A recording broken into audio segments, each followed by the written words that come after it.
Salut à tous et merci de votre présence à cette rencontre virtuelle Yoga Mental. Gandhi prétend que une once de pratique vaut mieux que des tonnes de théorie. Alors qu'est-ce que l'animal veut nous dire par là? Une once, c'est égal à 30 grammes. Des tonnes, alors on va dire qu'au moins 2 tonnes, ça fait 2000 kilos. Donc en gros, Gandhi nous dit que 30 grammes de pratique valent mieux que 2000 kilos de théorie.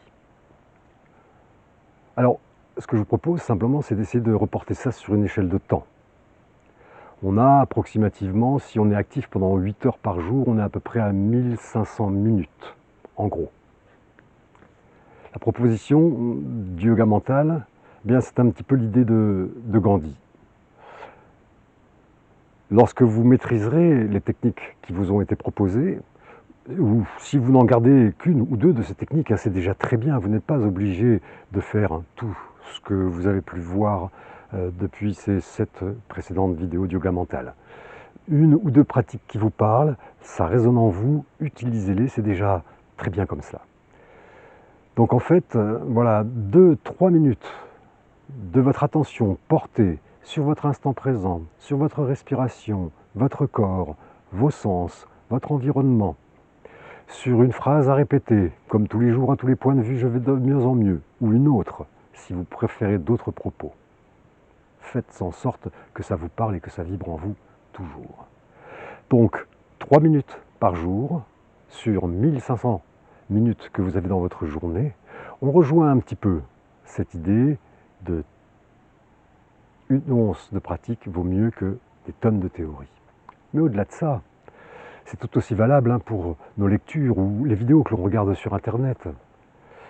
Si vous lisez beaucoup de livres de yoga ou de spiritualité ou de tai chi, si vous faites du tai chi ou d'arts martiaux, peu importe votre pratique, eh bien, c'est bien beau de lire beaucoup de livres, mais rien ne va remplacer le fait d'y aller, quoi. D'y aller, de se mettre sur le tapis, de pratiquer de posture, de prendre un ballon, de shooter dans le ballon, etc., etc.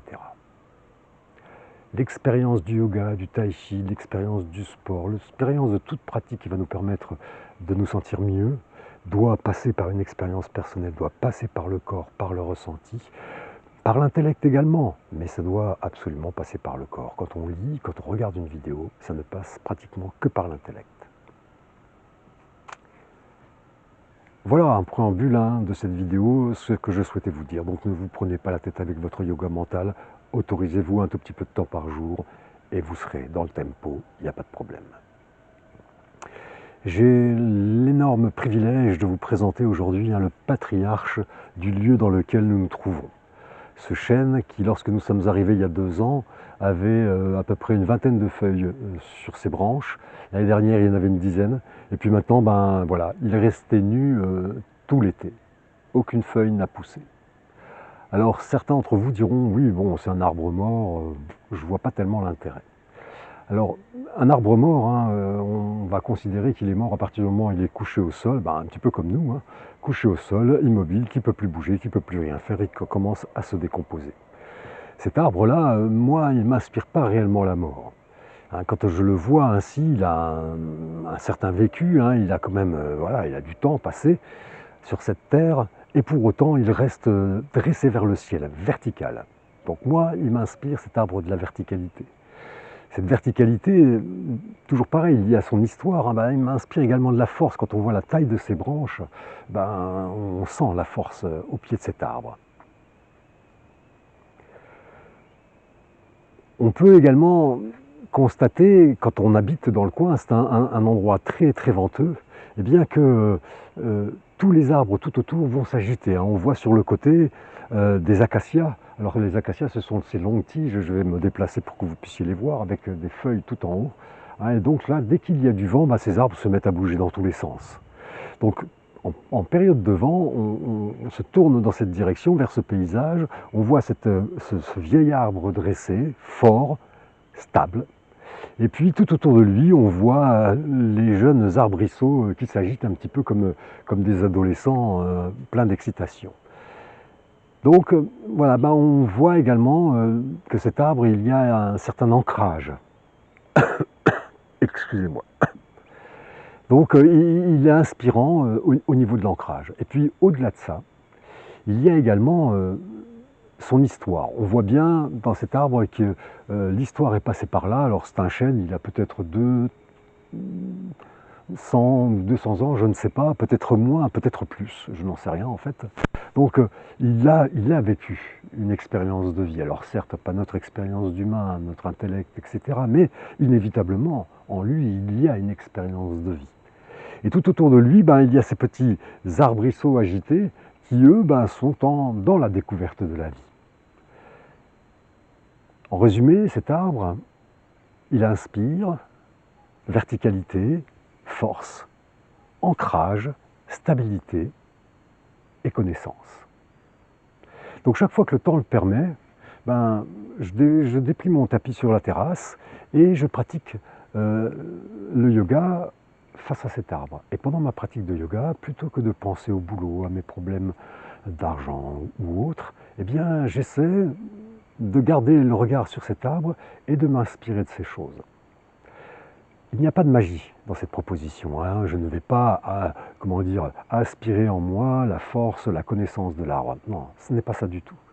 Par contre, pendant la pratique de yoga, j'essaie de reconnaître les vertus que je reconnais dans cet arbre.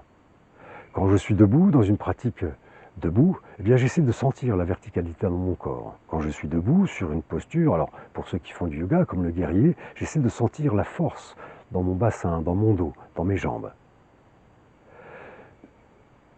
Lorsque je suis debout également, ou même assis ou couché, je peux essayer de ressentir également mon ancrage. L'ancrage, lorsque vous souhaitez le ressentir en vous, c'est de sentir son corps approximativement stable, c'est-à-dire pas trop un corps qui vibre, assez stable, et puis les pieds bien posés sur le sol. Là, vous êtes ancré. Donc vous pouvez sentir ce contact de vos pieds sur le tapis, vous ressentez votre ancrage personnel. Donc pendant ma pratique, cet arbre m'inspire l'ancrage, et chaque fois que je le peux, j'essaie de sentir l'ancrage à travers mes pieds.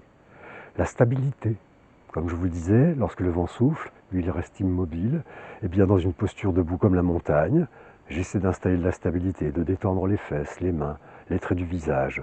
Je suis décontracté parce que l'arbre n'est pas crispé pour maintenir cette stabilité. Je suis décontracté, mais stable.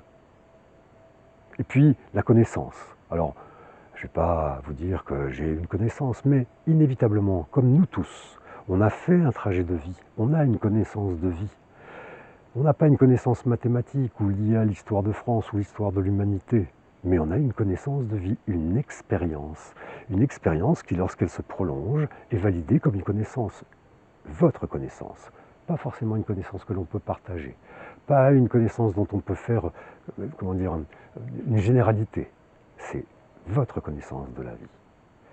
L'intéressant donc, la proposition de ce yoga mental, c'est d'essayer de trouver autour de vous, dans votre environnement, si possible, une référence naturelle, non humaine, non technologique. Il y en a pas mal, même si vous vivez en ville.